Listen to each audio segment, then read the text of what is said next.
after a small coral trout today, and we're going to smoke it. Now every boat should have a smoker on board. It's basically just a metal box with a lid, and it weighs bugger all, so there's really no excuses not to have one, especially on my boat because I don't have a fridge or freezer, and I never ever will. It keeps fish up to 3 days, provided you don't eat from it, or wreck the smoke layer that's on top of it. Now we've got a small trout coming up here. He's in a bit of trouble. I don't want to shoot straight on because I don't want to wreck too much meat. So I'm going to tilt the gun a bit and wait till he goes the other way. Not the greatest of shots, but it's small enough. It'll be great for smoking. For smoking, I tend to use small fish or trouts and wrasses. They tend to be more moist, and I wouldn't use a medium or large snapper in it. It'd just be too dry. Here we go, we've got another coral trout. I'm just scaring fish. It's the last day in the lagoon, and I'm doing my duty, and I'm scaring as many of these fish as possible in my secret spots. I'm not trying to be cruel, I just want them to be a bit more cautious with these creeping spearfishermen along the bottom. And if they can live long and fruitful lives and propagate, well and good. And if it makes my job harder next time I'm out in the reef to spear them, well, it'll just be more challenging. As I said a few episodes ago, if I'm out for 4 hours and I come back with only one fish at the end of it, well, that's a great day. Far out, how fast was that? I have a feeling I will never, ever see that fish again. Time for a muck around. Let's see how close I can get to this stingray without disturbing it. Oh, better not go on top. We know what's going to happen if I do that. Let's go to the front.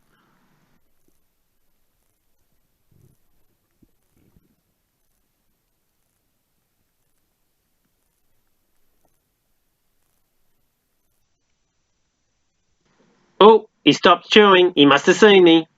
I know this part of the video is foggy, but I had to include it because it's bloody hilarious. Check out where the girls are sitting. Anyway, I took them out to the drop-off and we were happily drifting along. The girls were out the front and I was out the back. And I was lucky enough to shoot this small cobia. I brained it. Well, I thought I brained it.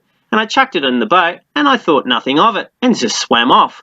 Next thing you know, I look over and the girls are sitting in this funny position and screaming their heads off. The cobia was going wild. Sorry, girls. Oops. My bad. You were scared. I got of him. this fish this morning. Look, guys. I'm really fisherwoman now. And what a fishing companion Fedra would make. You mightn't catch many fish, but who gives a shit? Peter, what's happened? Huh? Always you lost fish. My Why? fish fell in the Why? water again. Bad boy.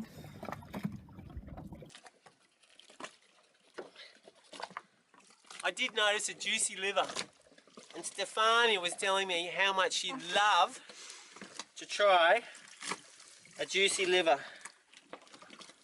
Maybe Fedra. I mean, look at the size of that. Fedra, you want to try some liver? So there you go. It's true.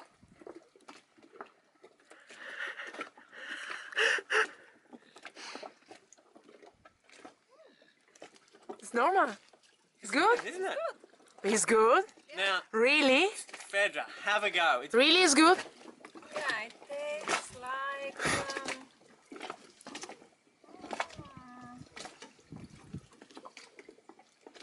And now Fedra is going to try some liver from the cobia.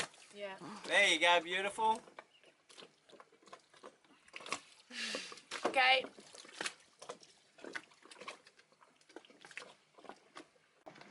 Oh, come on. It's not 19th century medicine, Fedra. I'm not love this liver. That's okay, but it's not good. Really? Not? I don't like it. But that's not strong, but I don't like it. We're leaving tomorrow and I thought I'd check that everything was okay below the waterline. This is 2 to 3 weeks worth of growth and I'm just using a cheap barbecue scraper just to get rid of some of the barnacles and the green growth. Apparently there's an excellent product out there called Prop Speed, and that gives you long-term protection of your props and your sail drive. Now I don't use it because it's pretty expensive, and number two, I kind of like the idea of having to get into the water to check everything. I mean, every time I'm playing with the prop, I'm checking for looseness. You never know. I've heard of people reversing from their mooring after not using their boat for a few months and reversing their props off. And there you go, that's $3,000 down the drain. See, this seems all okay, all good. Now, all of these jobs are made a hell of a lot more interesting if it's crocodile country. Basically, you just do it much quicker, but don't do it where you've been anchored. Make sure you move away by a bit, because that's just asking for trouble. I clean the depth sounder, and also the holes for the dagger boards. Now, if the dagger board holes just get a little bit of growth in it, it becomes virtually impossible to get the dagger boards down. Well, Fedra can get it down. Well, there's no surprises there. The last thing we do is we move the boat as far east into the lagoon as possible. That way, when we get up early in the morning, the sun will be on our backs, and it's just so much easier to eyeball my way out of there and avoid all the reefs. Now, some people use their previous GPS tracks while travelling into the sun. I just think that's a disaster waiting to happen. If I can't see there, I just don't go there, and I just use GPS as a guide only.